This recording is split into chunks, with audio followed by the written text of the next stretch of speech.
सुप्रिया जी, मेरा वापस एक सवाल आपसे है।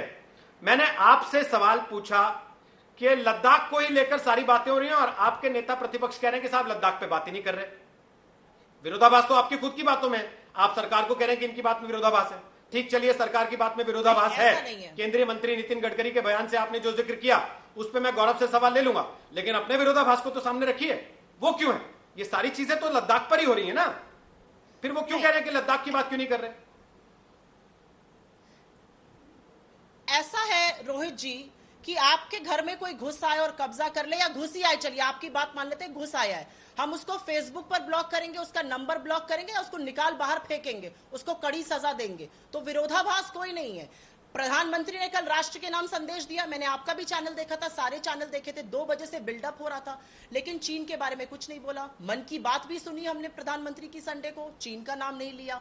कहीं पर तो ये साफ होना चाहिए कि वीके सिंह जैसे नेता, जो सड़क और परिवहन के नेता हैं, मिनिस्टर ऑफ स्टेट है, राज्य मंत्री हैं, वो जाके आरएसएस की ब्रीफिंग करते हैं, वो सारी बात बताते हैं 15 जून की रात को क्या हुआ। लेकिन क्या देश के नागरिक होने के नाते हमें और आपको सारे डिटेल्स जानने का आधिकारिक औपचारिक तौर पर सरकार की तरफ से मौका नहीं मिलना चाहिए? क्या हम इसके हकदार नहीं है? क्या हम इस देश के नागरिक नहीं है? इसमें कैसे विरोधाभास हो सकता है?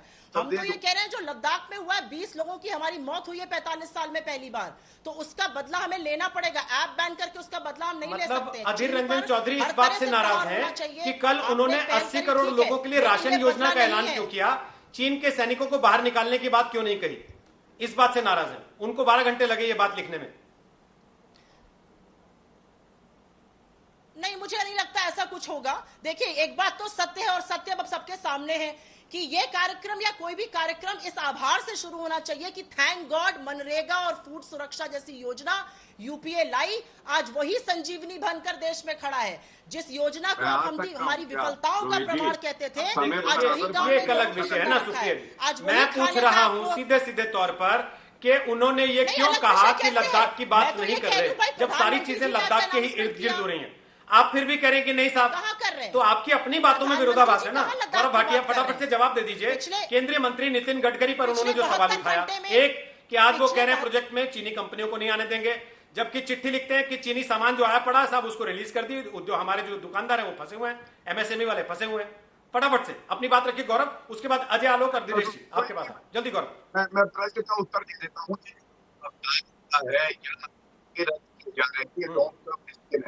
जो सामान आके रखा हुआ है, भारत के जो लोग हैं जो यहाँ व्यापार करते हैं, उनका नुकसान कम से कम हो, इसको ध्यान में रखते हुए निर्णय लिया जाएगा। लेकिन सबसे महत्वपूर्ण बात है, कांग्रेस के ही कॉरपोरेटर है, कहते हैं लद्दाख के 1000 हिस्से कर दिए जाएंगे। जो सुप्रिया जी की पार्टी के हैं, क्या किया बताएं? अरे अधीर रंजन चौधरी जी का ट्वीट डिलीट करवा दिया, उस पे बताएंगी। जब उन्होंने कहा कि चीन को एक सांप की तरह और भारत सेना जवाब देगी, तो वो ट्वीट डिलीट हो गया। पूरा देश पूछना चाहता है क्या 90 लाख रुपए की जो घूस दी है राजीव गांधी फाउंडेशन में, वो काम कर रही है? 90 लाख की घूस लेने के बाद आप क्या ये काम कर रही है? और आज भी चीन का पक्ष रख रही है यहाँ पे कांग्रेस प्रवक्ता।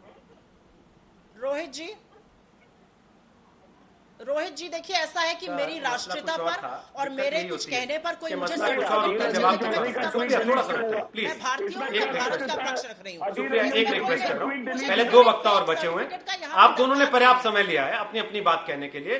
मैं जानता हूं आप लोगों का झगड़ा आए दिन टीवी चैनलों पे होता है, लेकिन प्लीज बाकी दोनों लोग बोल रहे हैं, उसके बाद वापस आप दोनों के पास आऊंगा, फिर आप आपस में एक दूसरे की बात काट लीजिएगा, अपनी अपनी बात रख लीजिएगा। अजय आलोक और प्रोफेसर दिनेश वार्ष्णेय दोनों के पास आते हुए, अजय आलोक पहले आप अपनी बात रखिए। ऐप को बैन करना, सड़क के प्रोजेक्ट्स में ये कहना कि हम चाइनीज पैसा नहीं लगने देंगे, ये एक दिशा में बढ़ने की बात है या फिर लद्दाख को भूल जाने की बात है? एक बात तो आप भी जानते हैं रोहित, इस देश का हर बच्चा समझता है, लेकिन कांग्रेस पार्टी नहीं समझती है कि जब सरहद पे एक्सटर्नल एक्सक्लूजन होता है तो व्यापार साथ में मधुर संबंध नहीं रह सकते हैं, और इसकी झलकी दिखानी शुरू करनी चाहिए। और अभी ऑल आउट वॉर नहीं हुआ है कि हम एक बार में सारे डाइस को स्नैप कर लें। सिर्फ नितिन गडकरी जी ने नहीं किया है, हमने बिहार में 8000 करोड़ का पुल का टेंडर था गंगा नदी पे, उसको भी हमने रद्द कर दिया। हमने साफ साफ कंडीशन कर दी कि इसमें कोई भी चाइनीज कंपनी पार्टिसिपेट नहीं करेगी, इवन की कोई इंडियन काउंटर पार्ट भी चाइनीज कंपनी को अपना पार्टनर नहीं बनाएगा। एक के बाद एक मेजर्स लिए जाते हैं ताकि एक संदेश जा सके। वॉर कोई नहीं चाहता है, लड़ाई हो ये ना हम चाहते हैं, ना चीन चाहता है, ना विश्व चाहता है।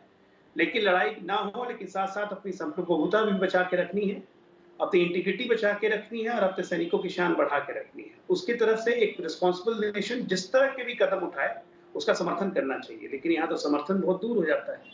अधीर रंजन चौधरी जी का ट्वीट बड़ा इंटरेस्टिंग है, कहे कि हम 2 दुश्मनों से लड़ रहे हैं। उनको थोड़ी समझने में दिक्कत हुई, हम 2 दुश्मनों से नहीं लड़ रहे हैं, सिर्फ कोरोना चीन नहीं है दुश्मन, 4 सिंह है दुश्मन। मैं 4 दिन से बोल रहा हूँ, 4 सिंह है दुश्मन, कोरोना, चीन, कांग्रेस और कम्युनिस्ट, ये 4 दुश्मन है जिनसे अभी आज देश लड़ रहा है, क्योंकि पूरा देश एक भाषा बोल रहा है और कांग्रेस और कम्युनिस्ट चीन की भाषा बोल रहे हैं। मुझे आपत्ति इस बात पे है। आज जो आप सरकार की कमियां गिना रहे हैं, आज जो आप कह रहे हैं कि चीन चोर है, अभी सुप्रिया जी कह रही थी चीन चोर है, ये सब जानते हैं, ये सब जानते हैं, तो सुप्रिया जी जरा बताइए, अटल बिहारी वाजपेयी के समय जब वाजपेयी जी सरकार छोड़ के गए थे तो हमारा व्यापारिक घाटा चीन के साथ $1.1 बिलियन था, और 2014 में ये $36 बिलियन कैसे हो गया? तो किसने व्यापार बढ़ाया? इन्होंने कहा पिछले 6 साल में बढ़ा। सच्चाई तो ये कि $36 बिलियन को आज $33 बिलियन पे लाए, $3 बिलियन का व्यापारिक घाटा कम हुआ है। ये बात नहीं बताएंगे, लेकिन ये तो आंकड़े कह रहे हैं, आंकड़ों पे जाएंगे फिर वो दूसरी बात पे आ जाएंगे।